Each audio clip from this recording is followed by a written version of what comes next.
The Ukrainians clearly trying to redress that balance, trying to cause loss and damage on the Russian side in order to increase the attractiveness or the perceived benefit, at least, of for the Russians, were they to accept some sort of aerial ceasefire.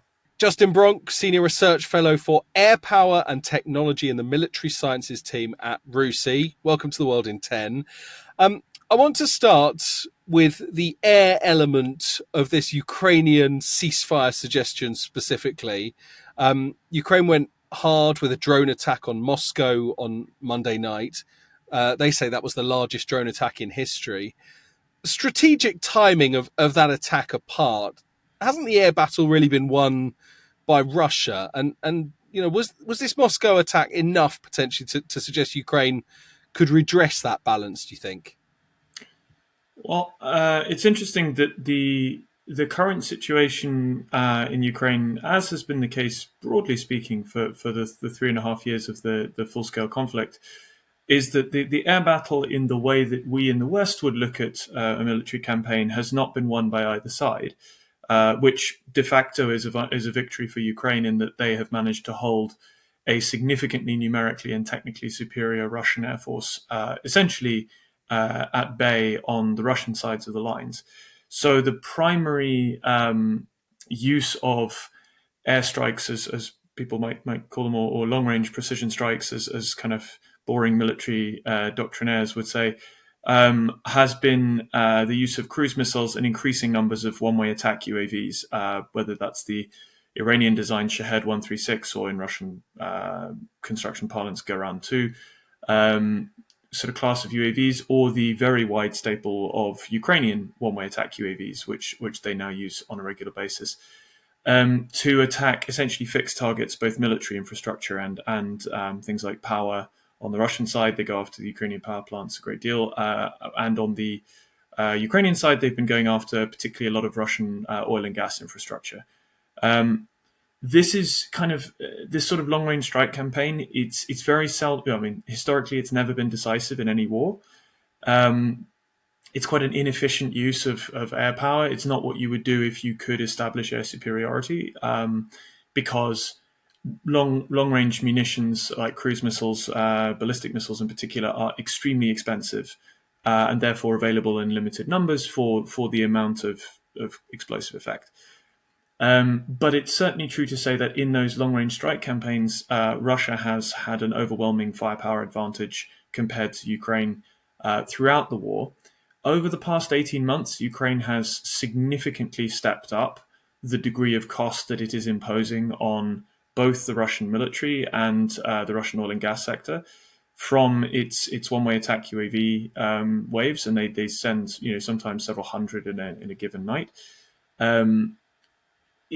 It certainly imposes cost, and in terms of strikes against air bases, for example, the Ukrainians have actually had a lot of success in forcing the Russians to station far fewer fast jets, fighter bombers and strike bombers, in the airfields relatively close to Ukraine, so within several hundred kilometers, because those airfields had come under such repeated UAV attack and strikes, and in a few cases, for example, in airfields in Crimea, also strikes with ATACMS and potentially Storm Shadow cruise missiles.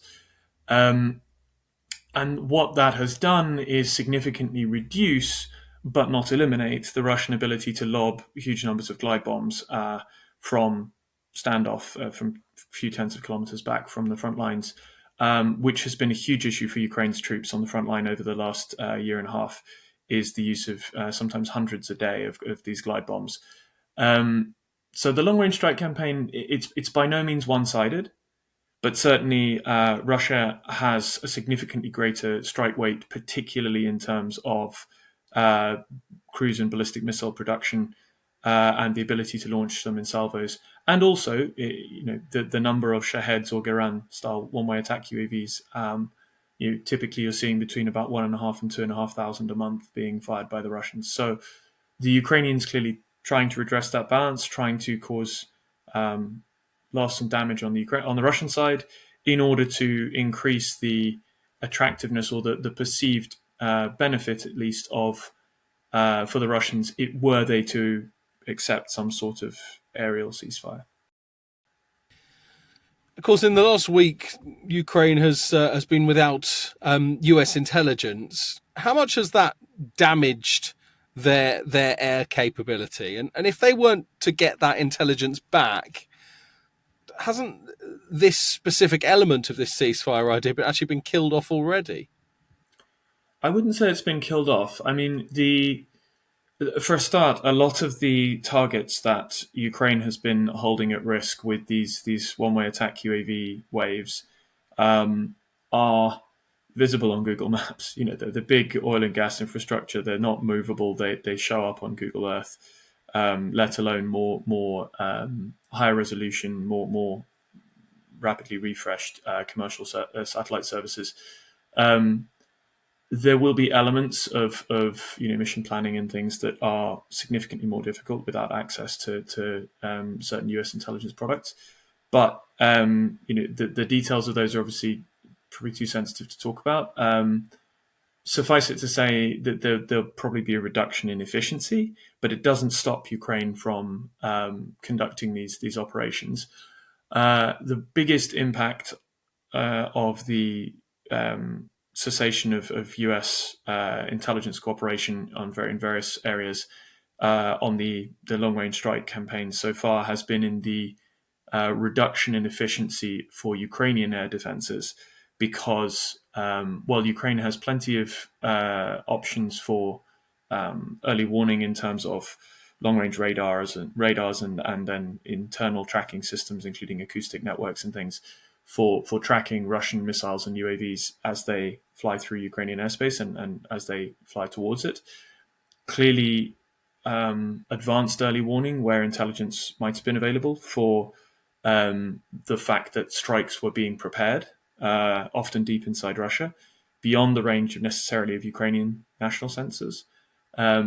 That kind of early warning and enablement of planning and pre-positioning of air defenses will be significantly more difficult without US intelligence provision. And so, again, because long-range strike campaigns are almost never decisive, it's not going to lose Ukraine the war or anything. What it will do is result in significantly larger numbers of Ukrainians being killed by Russian strikes. I mean, it's a fairly blunt truth of it.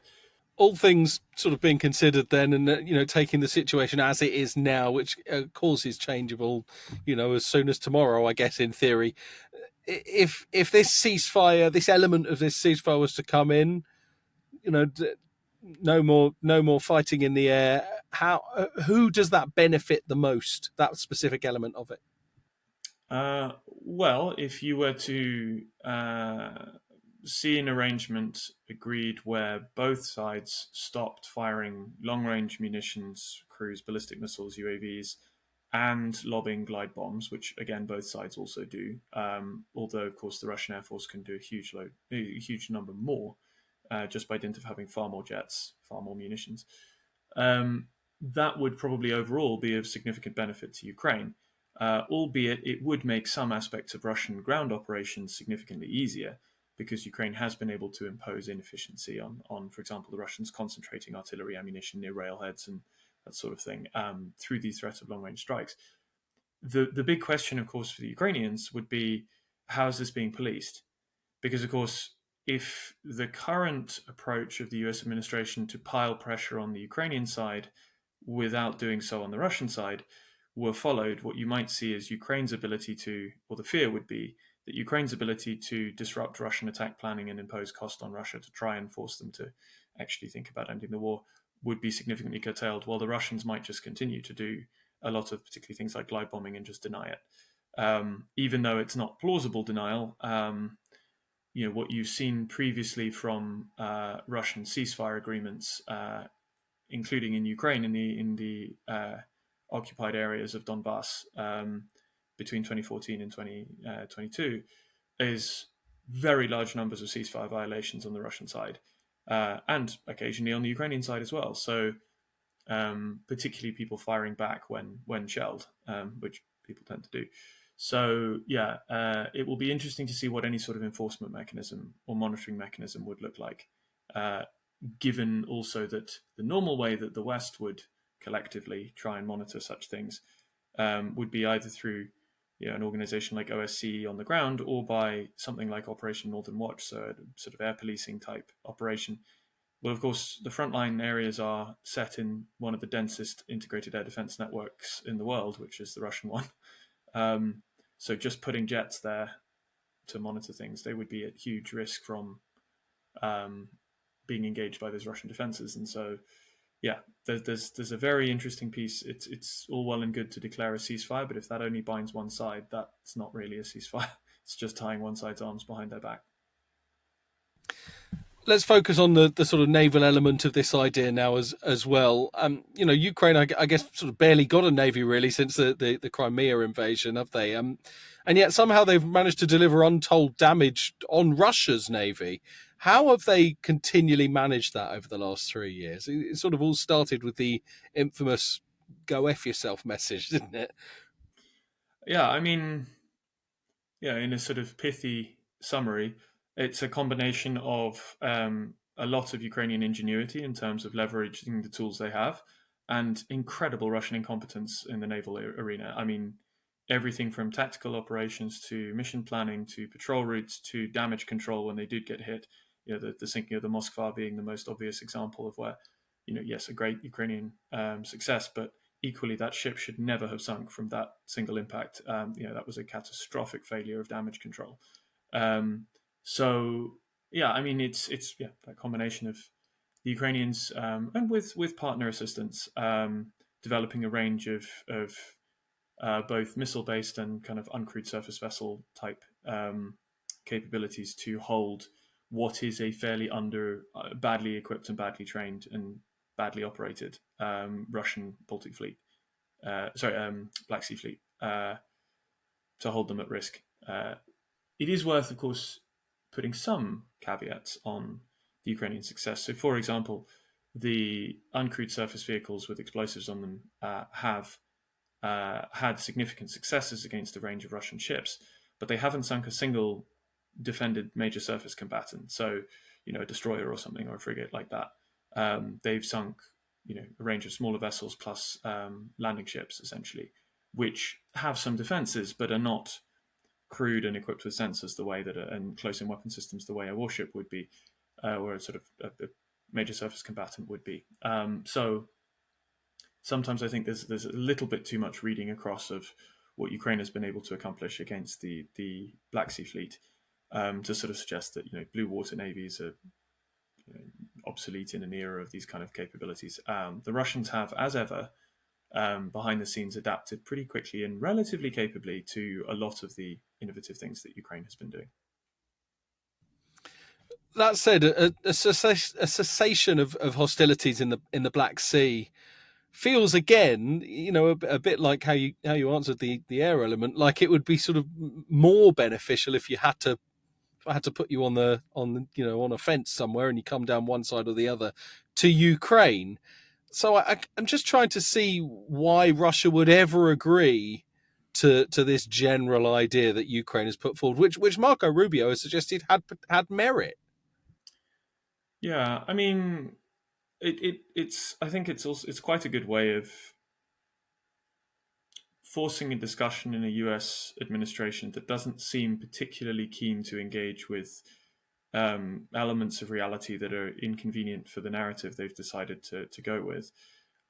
So by proposing things that are unequivocally ceasefires, in the air and the sea is the easiest low-hanging fruit for de-escalating parts of the conflict. Even though in aggregate it would probably be more beneficial to Ukraine, as indeed a ceasefire would be, provided it was durable and enforceable, which the Ukrainians have said all along. They're perfectly happy to get peace. They want peace. It's just it needs to be a peace that would actually last and enable them to stay independent as a sovereign country. But it's interesting to see how the Russians react to this, because it probably will force them to basically say we're not interested. Uh, and if it doesn't, if the Russians are pushed down this route, then that would be a success from the US approach and from the way that the Ukrainians have engaged with it, albeit a relatively limited one. It is worth again restating that the vast majority of casualties on both sides are happening in the land domain, um, and that's where Ukraine is most under pressure. But an opening up of the Black Sea, the cessation of naval hostilities would significantly reduce the pressure on Ukrainian exports, for example, going out of Odessa. Um, a lot of Ukraine's grain is exported around the world, and traditionally it would go through Odessa. And it used to go through Mariupol, and yeah, that's pretty difficult now. What suppose in some amazing about turn, Russia agreed to this, and we were left with just a war on the ground. What does that look like? How does that happen, and how does that in any way bring us closer to peace, as the US insist they're working towards? Uh, I mean, it would certainly help in the sense that it would enable power to be restored over time to a lot of Ukrainian civilians who have very patchy access to power. It would help with the regular civilian casualties that occur mostly in Ukraine, but occasionally in Russia as well. And it would reduce the cost to a small degree on both countries, but it's, I mean, as you say, the overwhelming majority of the conflict is occurring in terms of people, cost, lives, damage is happening in the land domain because these are two overwhelmingly land-centric militaries. And this is a fight over the territorial integrity and political independence of Ukraine, and it's a very large country with an extensive land border on Russia. So, again, some sort of ceasefire agreement in the air and at sea might be interesting, but and would certainly have benefits in terms of reducing casualties to some degree. I think it's pretty unlikely the Russians agree to it. But if they did, I think it would overall be positive.